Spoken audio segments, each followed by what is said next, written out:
Our next storyteller likes his privacy and wants to remain anonymous and doesn't want to be beaten up in the parking lot. So, please welcome to the stage our next storyteller, Patheticus Maximus, with a story we call Flowers for Rachel and Alicia and the Magic Wand.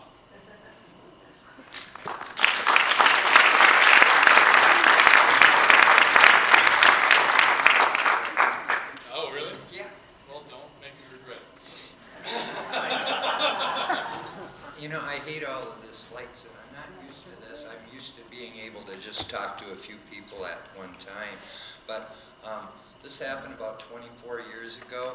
I went over to see a friend of mine in the subdivision here, and he wasn't home, but his wife and his daughter were outside. They were working on a garden out there in the yard, and she had a big 16 by 16 foot area all dug up, you know, and they were just getting finished planting seeds and stuff in there.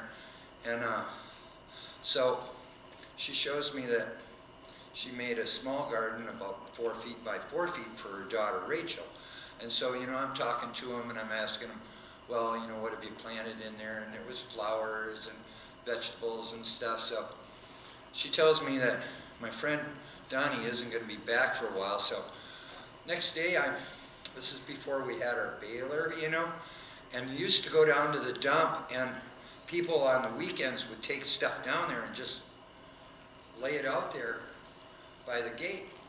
And I go down there, and somebody, and I think it was Emily Kaiser, she had this flower shop here in town, and they had left all of these silk flowers. Well, as soon as I saw them, I knew what I was going to do with them. You know, I grab a whole huge armload, and I go over to the truck, and I'm loading up this truck with all of these silk flowers, and I go right back over to my friend's house. And it's, you know, like I said, about 9 o'clock in the morning. So I knock on the door, and Robin says, you know, I told you Donnie wasn't going to be back for another day or so. And I said, yeah, but I said, I want you to come outside here, you know, because her daughter's in there eating breakfast and stuff. And I said, could you come out, Robin? I said, I want to talk to you about something. So she comes out, and I show her. I said, look at all of these flowers. And I said, you know what I want to do with these flowers?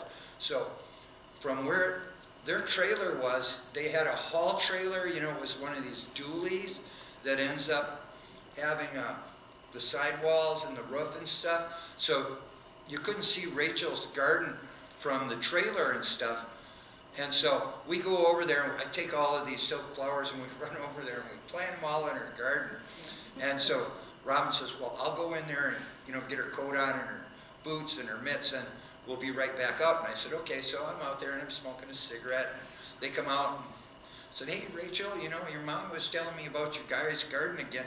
So, you know, she's, yeah, and I'm asking her about what flowers and vegetables, and she's got to ask her mom, you know, keeps telling her what they planted in the garden. So we're walking toward there, and we could see her mom's garden, and, you know, it's just dirt. There's nothing but dirt there.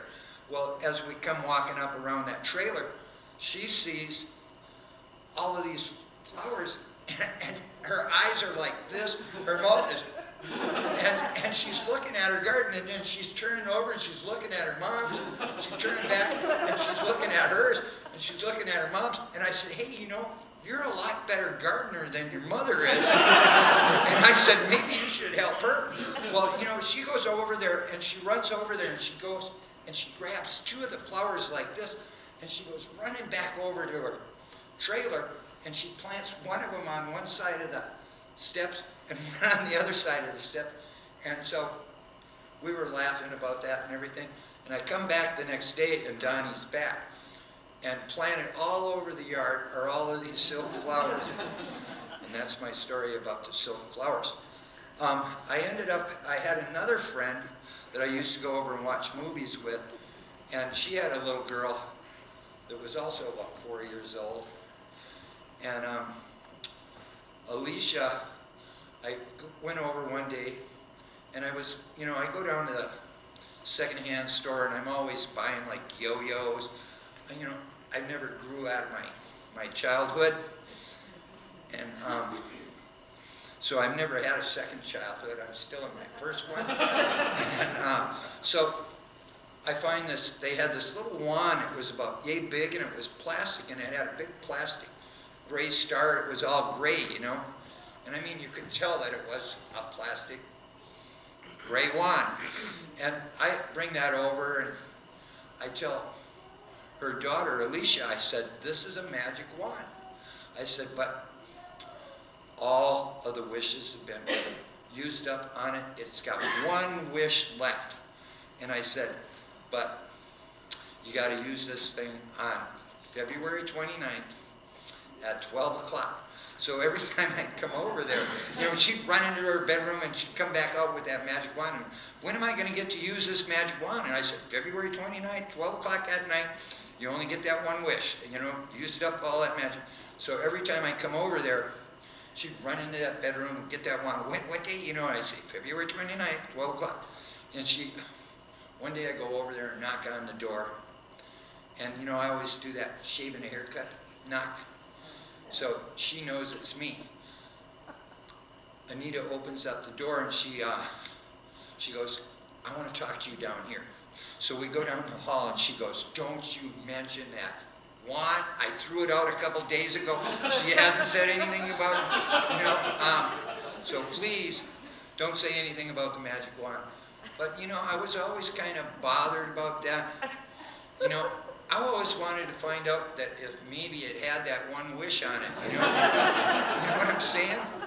And that's my end of my stories. I hope you enjoy